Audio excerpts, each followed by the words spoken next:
Hi good morning. ഇന്നത്തെ morning വൈബിൽ ഉൾപ്പെടുത്തിയിട്ടുള്ളത് എൻ്റെ കുറച്ച് അഡീനിയൻ ചെടികളാണ്. ഇതിരിക്കുന്നത് ടെറസിൻ്റെ മേലിന് കേട്ടോ. അതുകൊണ്ട് തന്നെ ഇതിന് ഇഷ്ടം പോലെ സൂര്യപ്രകാശം കിട്ടും. അഡീനിയത്തിന് ഏറ്റവും അത്യാവശ്യം അത് തന്നെയാണ്.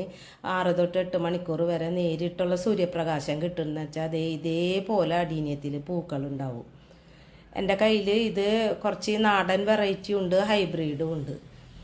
ഞാൻ കുറച്ച് ദിവസമായിട്ട് മേലേക്ക് കയറി വരാറില്ല, അടീനിയത്തിന് ശ്രദ്ധിക്കാറുണ്ടായില്ല.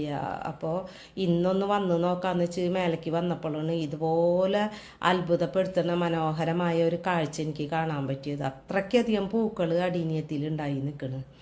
അപ്പോൾ ഇതിന് ഏറ്റവും അത്യാവശ്യം വെയിലായതുകൊണ്ട് ടെറസിൻ്റെ മേലെ അടീനിയൻ ചെടികൾ വെച്ച് കഴിഞ്ഞാൽ നിറയെ ഇതുപോലെ പൂക്കളുണ്ടാവും അടീനിയത്തിൽ. വളത്തിനേക്കാളും പ്രധാനം അടീനിയത്തിന് നേരിട്ടുള്ള സൂര്യപ്രകാശം കിട്ടുന്നതാണ്.